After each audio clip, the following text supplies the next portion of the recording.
Hey everyone, welcome to Edison Bob Kusama News. Today we talk about the Karura and Moonriver launch. Did Rmrk just break Kusama again? Careful with the Clover Crowdloan? Who wins the next slot? And new nomination rules. So let's jump in. It happened. We have two live blockchains now, parachains, the Karura blockchain Parachain and the Moonriver Parachain.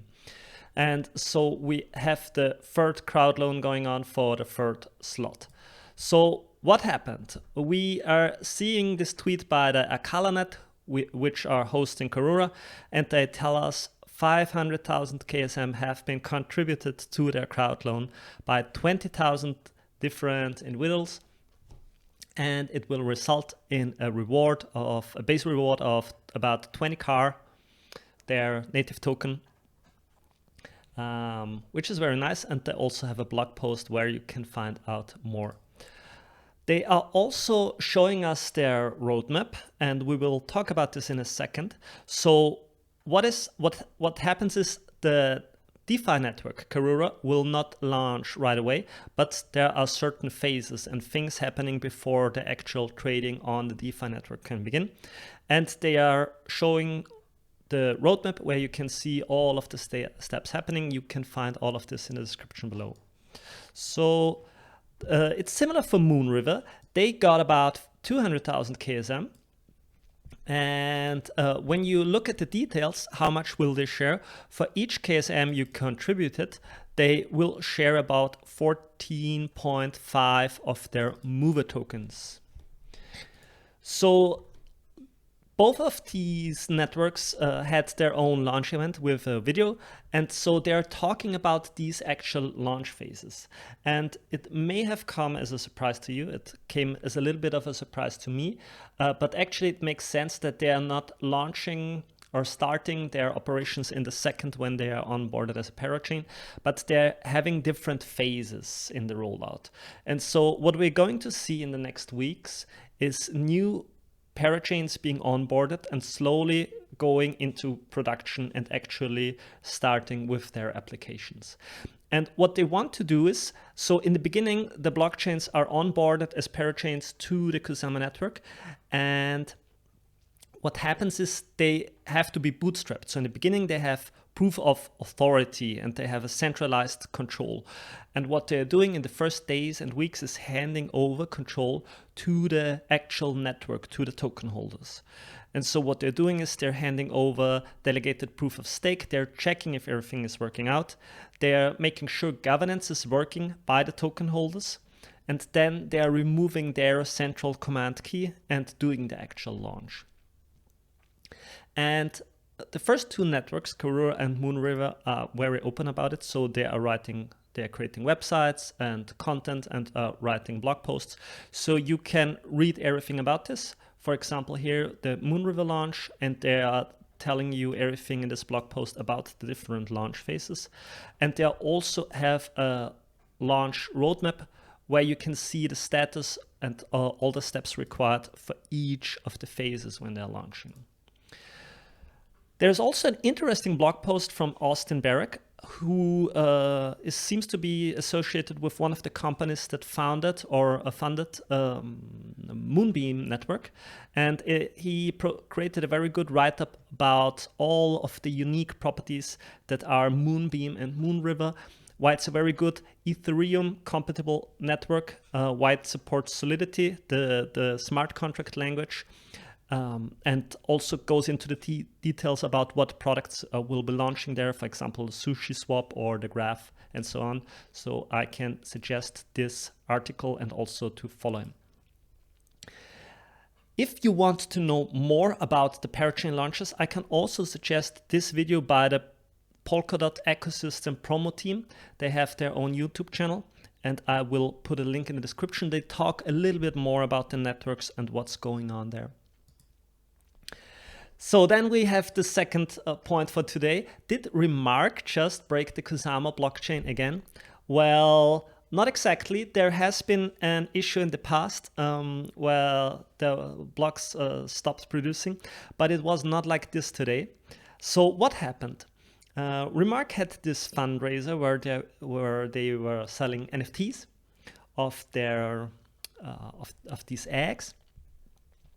And when they closed the fundraiser, they sent out some extrinsic, so some transactions to the blockchain, and this actually broke some of the validators as it appears. So Brian Chen from the Akala network posted, yes, Karura network stopped producing blocks, as well as Moonriver and StateMine, all of the free parachains, due to a certain extrinsic, so it's like a transaction on the blockchain. Good job, Rmrk app, to Chaosbringer. So we are on Kusama, we are expecting chaos. And it's not exactly clear to me what happened, but it seems like the collators. So it seems to me like some of the validators couldn't process this extrinsic. Why is this the case? I took a look at it, and you can also look it up if you want. So what Rmrk did do was they wanted to do something with the eggs, and they sent emotes so you can interact with the NFTs, which is a very special feature of Rmrk.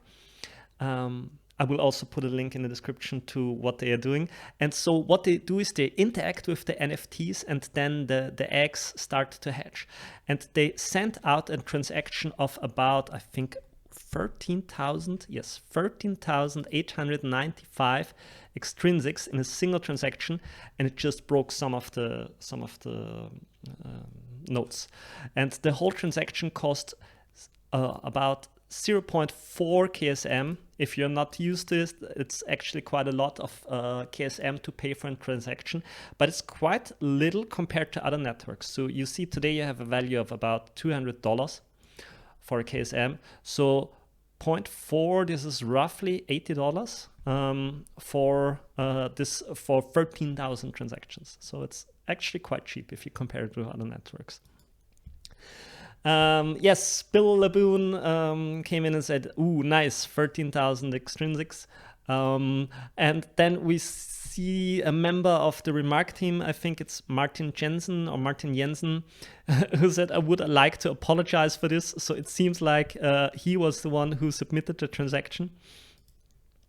And of course, memes were not long to follow. Didn't take a long time. Rmrk here.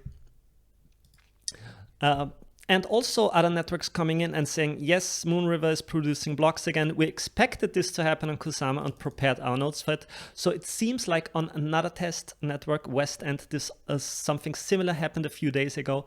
And so they were seeing this and they were already preparing for something like this and had a patch prepared. So we were lucky. So let's go to the third story for today. Careful with the Clover Finance Crowdloan. So what's the story here? It seems like Clover Finance has different modes on how you can participate in the crowdloan. So you could participate via the official crowdloan mechanism, but it also looks like they have a certain address where you can send tokens to. And this is not really the idea of a crowdloan, because you would have to trust the network to handle your finances well and properly reward you.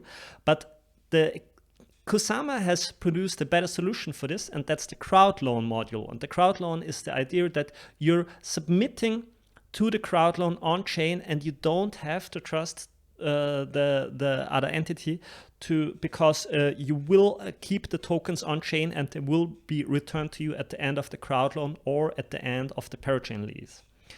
So that's why there is word on the street that you should be careful, and also the official sources state that you should never send your Kusama, your KSM, to another address, because that's exactly what the Crowdloan is for. And also, Donny Big Bags points out that it seems like the Web3 Foundation terminated the grant for Clover Finance, so there's something going on here.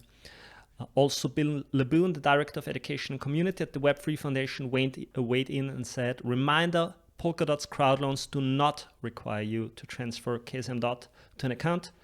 Contributing using crowdloans ensures that your tokens will be returned. If you transfer directly to an account, you're trusting the receiver to send your KSM DOT back. So there's something going on here and a lot of questions being raised. If you want to participate in the official Crowdloan, you can use the portal, and you just see the Crowdloan page here. You will get a link in the description, and you can contribute here via the official mechanisms. Also, if you want to do this and you don't have any experience yet with the official browser extension, I can link to you the video that I created on how to use the browser extension, which shows you all the steps you need to do this. Okay, so what's going on with the Crowdloan? What will happen in the next few weeks? So what we're seeing is that it seems like the third Parachain slot will go to Scheiden network, but then it's a bit more open. So we're seeing some networks here where it's not exactly clear, will Kala win, will Bifrost win, will Polkadot win, or will we see another network come in the last minute and take it? And then it also gets less and less dense. Oh no, it gets more dense actually. So it could be a little bit more interesting on which network will win in the upcoming weeks. And we could see this. This is a nice graphic produced by the Dot Parachains or the Polkadot Parachain News. You can also follow them on Twitter. And also Bill Laboon pointed out that currently 900,000 KSM, or slightly over 8% of the total issuance, is locked in Crowdloans. So we are seeing more and more KSM tokens being locked in, which could drive the price for those that are interested in the price. Also, FEPS is doing an update every few days or so on the total supply, where you see how much is in treasury, how much is in Crowdloans, locked in other Crowdloans, and so on. And so you get a consistent update on how many tokens are in circulation. At the moment, it's roughly 40%, a little bit above this, and we expect this to drop even further. If you're interested in the Parachain auctions, the Polkadot ecosystem promo team also created a guide on medium.com on how you can participate in the crowd loans. Yes. Oh, and the last story bit for today. So there are new nomination rules that came in for DOT and Kusama, for Polkadot and Kusama. And so there are new limits being imposed on how many nominators there are. The reason is that the mechanism that selects the nominators and how they can stake seems to be very calculation intensive, and they need to improve the algorithms that do this. And in the meanwhile, they set a limit on how many nominators there can be. So for Polkadot, it's currently 22,500. I think for the Kusama, it's 20,000. For Polkadot, there is a minimum stake of 40 DOT, and for Kusama, it's 0.1 DOT. And if you are staking less than this, you could be chilled, so actually could be stopped from nominating in the meantime. If you are a staking nominator, we would be very happy if you stake with us. We are currently running a node validator on the Kusama network, and if you want to nominate with us, you can earn interest on your KSM tokens and also support the channel. This would be greatly appreciated. This is my second video. On the first video, I got some praise. Your vlog is just the sort of thing we need more of.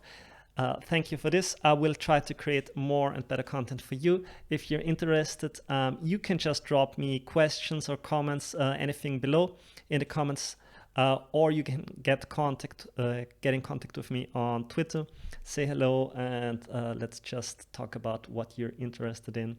If you like the content, make sure to like and subscribe, and also follow us on Twitter and the socials. You'll find the links in the descriptions. Thank you guys for tuning in, and I see you next time. Stay safe.